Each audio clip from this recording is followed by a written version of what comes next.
हरे कृष्णा। ओम अज्ञानतिमिरान्धस्य ज्ञानञ्जनशलाकया चक्षुरुन्मीलितं येन तस्मै श्रीगुरुवे नमः।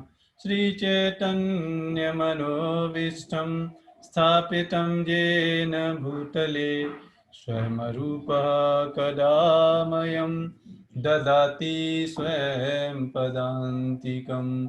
वन्देऽहं श्रीगुरो श्रीयुतापदकमलं श्रीगुरुन् वैष्णवांश्च श्रीरूपं साग्रजातं सहिगणरघुनाथवितं तं सजीवं साद्वैतं सावधूतं परिजनसहितं कृष्णचैतन्यदेवं श्रीराधा कृष्ण पादान् सहिगणललिता श्री विशाखान्वितांश।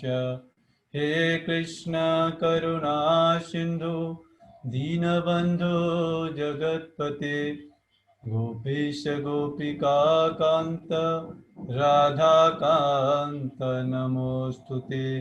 तप्त कांचन गौरांगी राधे वृंदावनेश्वरी वृषभानुसुते देवी प्रणमामि हरिप्रिये। वाञ्छाकल्पतरुभ्यश्च कृपा सिन्धुभ्येव च पतितानां पावनेभ्यो वैष्णवेभ्यो नमो नमः। जय श्री कृष्ण चैतन्य प्रभु नित्यानंद श्री अद्वैत गदाधर श्रीवासादि गौरभक्तवृंद। हरे कृष्णा कृष्ण कृष्ण हरे हरे, हरे राम राम राम हरे हरे। हरे कृष्णा। तो आज हम डिस्कस करने वाले हैं भगवत गीता का फर्स्ट चैप्टर का 26 वर्ष पर डिस्कस करेंगे आज।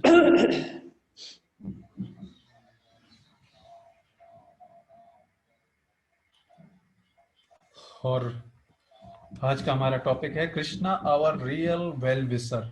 आपको वेल विशर का मालूम पता होगा। वेल विशर का मतलब होता है सर्वहितैषी, हमेशा हमेशा हमेशा का मित्र, या हमेशा हमेशा के लिए हमारा भला चाहने वाला व्यक्ति कौन है इस संसार में। तो इस पर हम डिस्कस करेंगे। उससे पहले हम भगवत गीता के इस श्लोक को थोड़ा पढ़ते हैं और उसमें ये थीम है। तत्र पश्यन्ति स्थितान् पार्था पितरन्नथ पितामहान् आचार्यान् मातुलान् भ्रातॄन् पुत्रान् पौत्रान् सखी स्थिता श्वशुरान् सुहृदश्चैव सेनयोरुभयोरपि।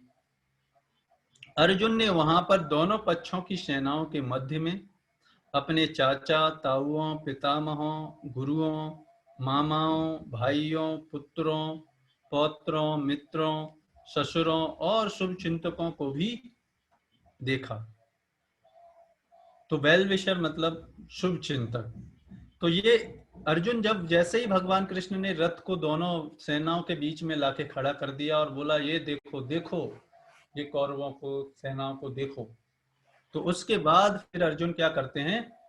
अर्जुन अब दोनों सेनाओं में देखते हैं कि दोनों तरफ उनके रिलेटिव्स हैं।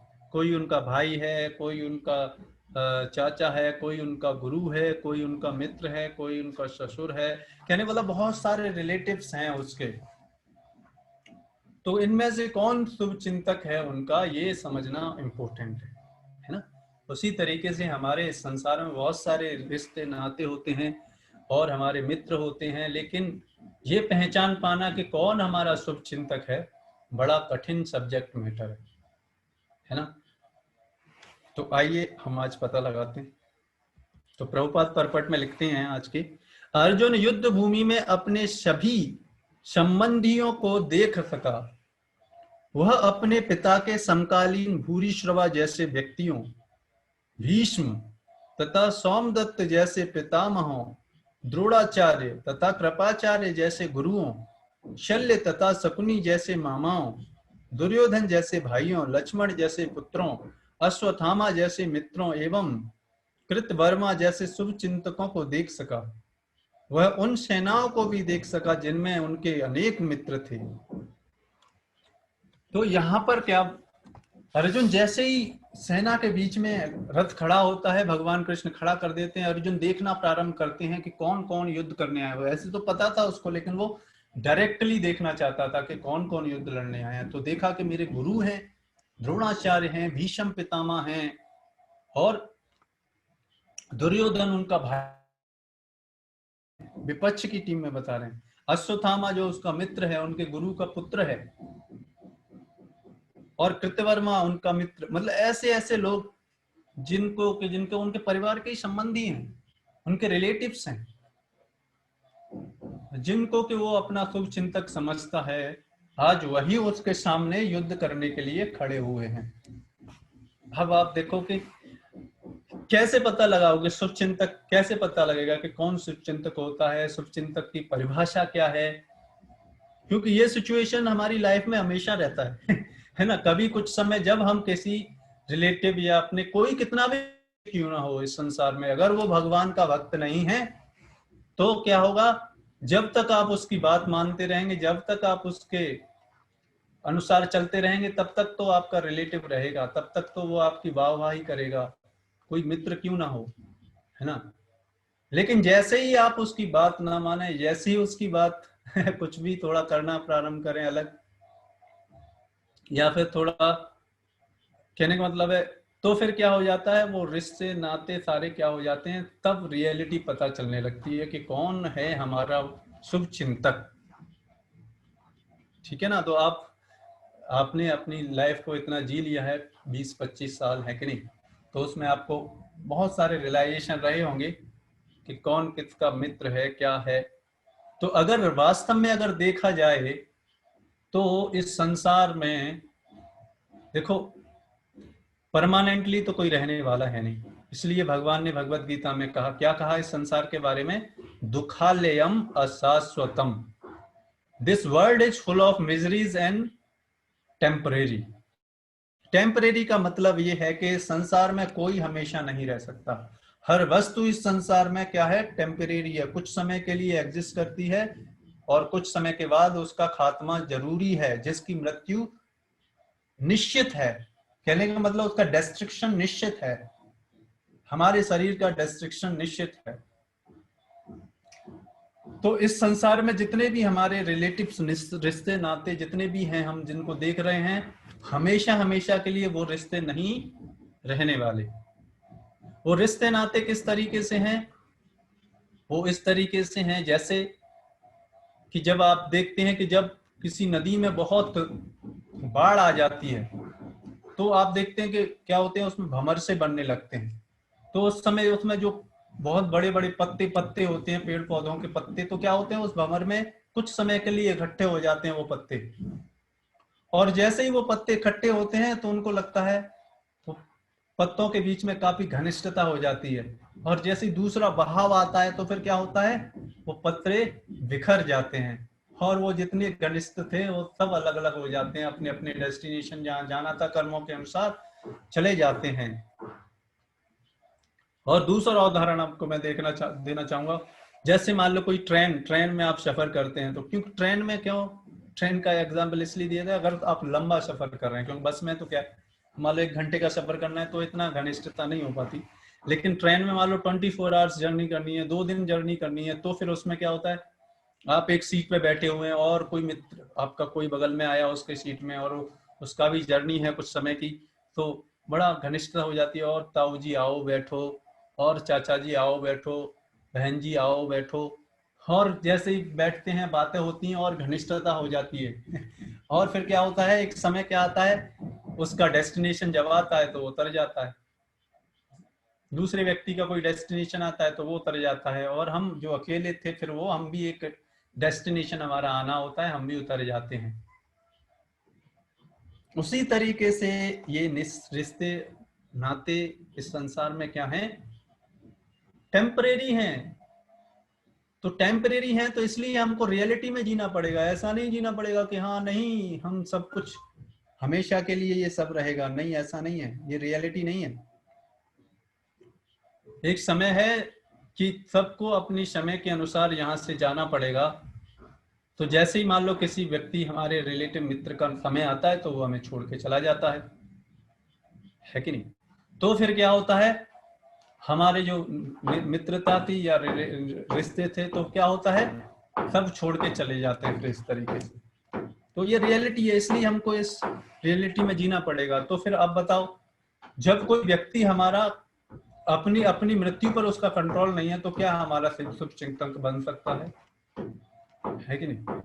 क्या हमारा भला कर सकता है व्यक्ति वो, है?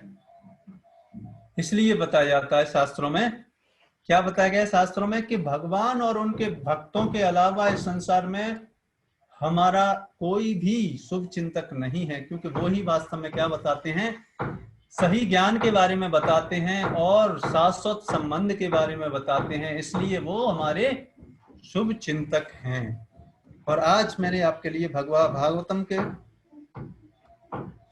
ये थर्ड कैंटो, मतलब भागवतम में 12 स्कंद है, इसमें थर्ड कैंटो मतलब तीसरे स्कंद का दूसरे अध्याय का 23वां श्लोक ये बताता है कि कैसे परम भगवान कृष्ण हमारे रियल वेल विशर हैं। इसलिए आज हमने इस टॉपिक का नाम रखा था क्या, Krishna our real well wisher. तो ये श्लोक ये प्रूफ करता है कि कृष्ण और उनके भक्त ही क्या हैं, रियल वेल विशर हैं, और कोई नहीं हो ही नहीं सकता।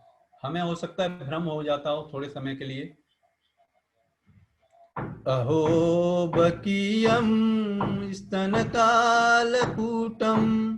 जिघ्रासयापाय यदप्यसाध्वी लेभे गतिं धात्री उचितां ततोऽन्यं कं वा दयालु शरणं व्रजेमा। और ये भागवतम का बहुत फेमस श्लोक है जिसमें बताया जा रहा है अहो बकीयम। अहो मतलब आश्चर्य, कितनी आश्चर्य की बात है। बकी, बकी मतलब बकासुर की बहन। आपने अगर भगवान कृष्ण के पास टाइम सुने हो तो जो बकासुर था वो राक्षस था, उसकी बहन कौन थी, पूतना। तो इसलिए उसका नाम क्या बताया जा रहा, बकी, पूतना।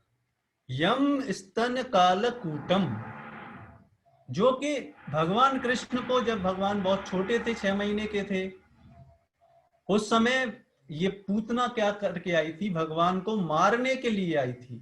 और अपने स्तनों में क्या, कालकूट विष, स्तन कालकूटम, अपने स्तनों में क्या लगा के आई थी, कालकूट विष, जिसको कि केवल टच करने मात्र से ही, मतलब टेस्ट करने मात्र से ही व्यक्ति मृत्यु को प्राप्त हो सकता है। ऐसा विष अपने स्तनों में लगा के आई थी पूतना।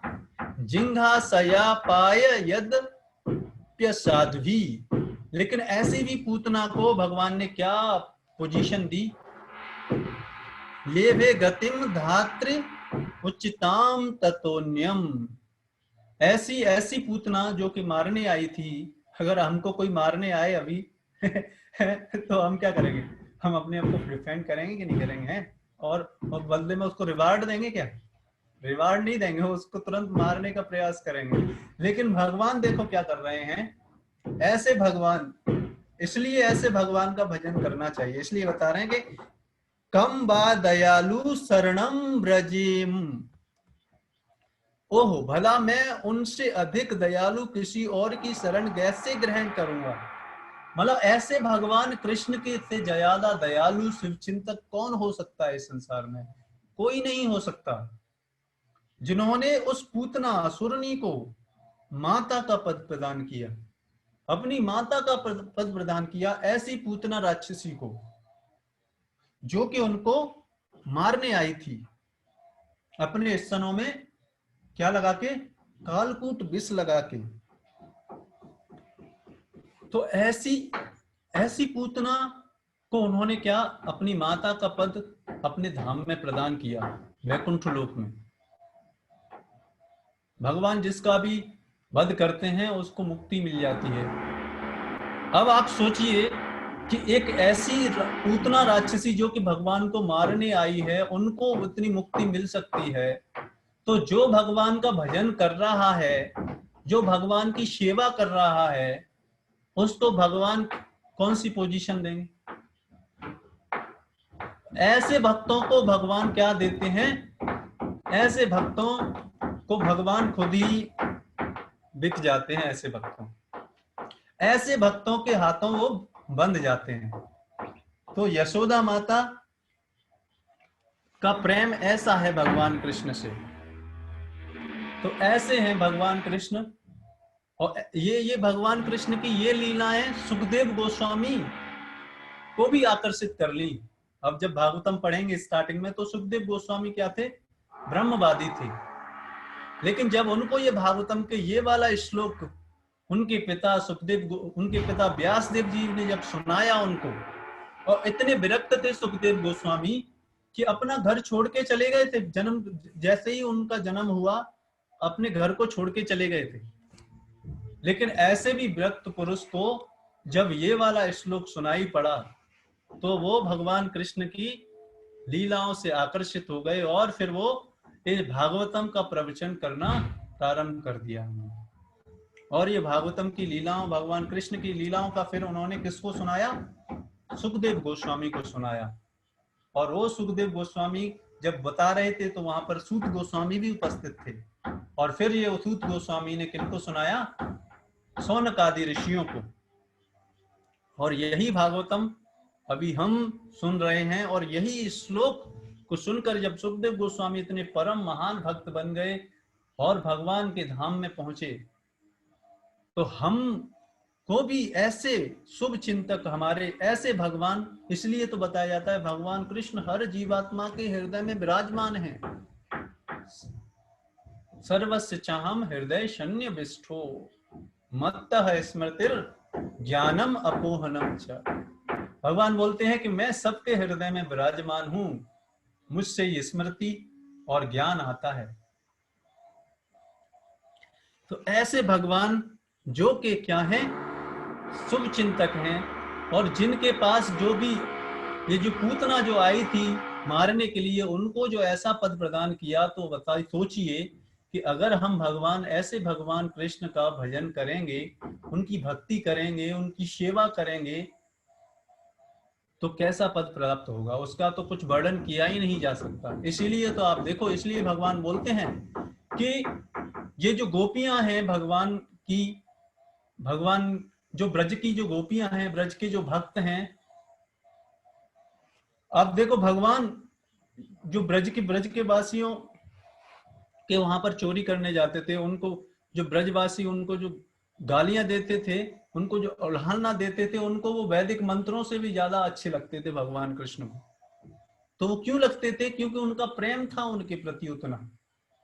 और ऐसे प्रेम के कारण ही भगवान उनके ऋणी हो गए थे, उनका ऋण नहीं चुका सकते थे भगवान कृष्ण। इसलिए भगवान कृष्ण क्या हुए? ऐसे भक्तों के हाथों वो अपना पिता बनना चाहते, ऐसे भक्तों का क्या अपने को पिता बनाते हैं। इसीलिए तो आप देखो, जो यशोदा मैया हैं, प्रेम बस उनको जब बांधना चाहती हैं, तो भगवान कृष्ण बंध जाते हैं। नहीं तो इस ब्रह्मांड में कोई भी व्यक्ति जबरदस्ती भगवान कृष्ण को बांध सकता है? बड़े बड़े ऋषि मुनि लोग उनको बांध नहीं सकते। दामोदर अष्टकम सत्यव्रत मुनि ने लिखा है, उसमें बताया गया है कि बड़े बड़े ऋषि मुनि लोग भगवान को पकड़ने के लिए कितने करोड़ों अरबों जन्मों से तपस्या कर रहे हैं, लेकिन पकड़ नहीं पाते, इतने ज्ञानी और ऋषि लोग। लेकिन यशोदा मैया का प्रेम, सेवा, इतना प्रेम है कि वो उनको बांध पाती है। तो ऐसे भगवान कृष्ण का हमें क्या करना चाहिए? भजन करना चाहिए। वही हमारे रियल वेल विशर हैं।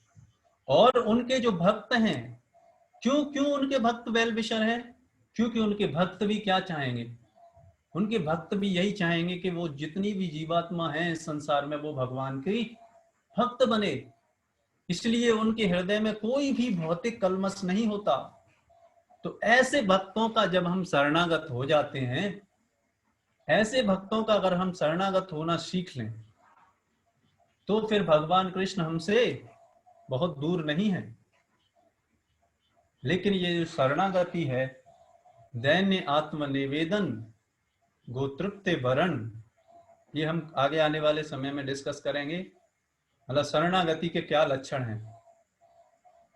तो ये शरणागति बड़ा कठिन है ना। इसलिए भगवान कृष्ण हर किसी को ये वाली पोजीशन, अपने भक्त बनने की पोजीशन हर किसी को नहीं प्रदान करते। ये वाली पोजीशन, हाँ मिश्रित भक्त बन सकते हैं, ऐसे भक्त बन सकते हैं कि हाँ थोड़ा समय भक्ति कर ली, थोड़े समय अपना इंद्रिय तृप्ति भी कर ली।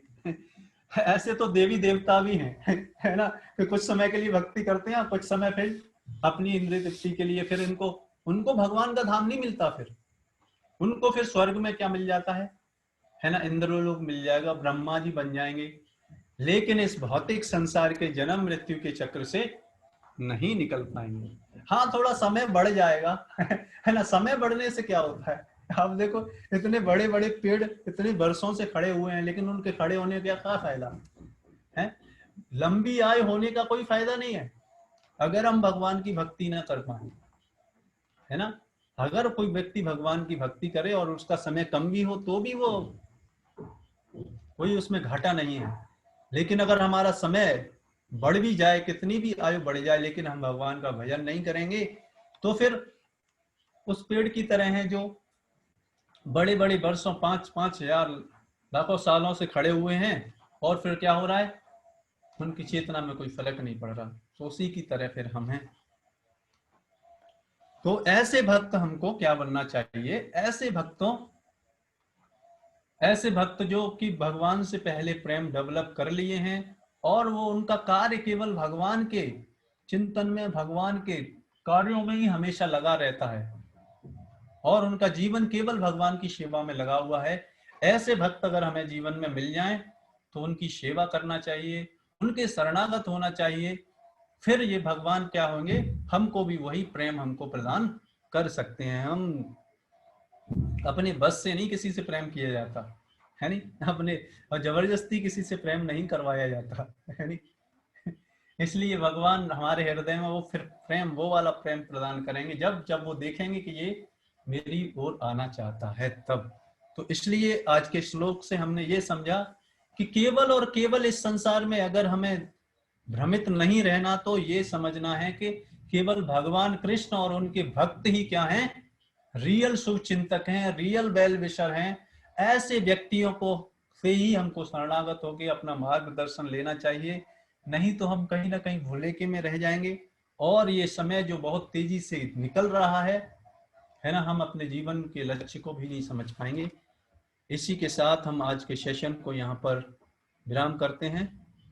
और भी जानना चाहते हैं तो हमारा ग्रुप है जर्नी ऑफ सेल्फ डिस्कवरी, उस पर आप ज्वाइन कर सकते हैं, और भी इस तरीके के सेशंस में आने के लिए, फिर और पर्सनल गाइडेंस के लिए, उसमें और ज़्यादा आप समझ सकते हैं इन सारी चीज़ों से, है ना। तो इस तरीके से हम इसको, आज के सेशन को हम यहीं पे विराम देते हैं।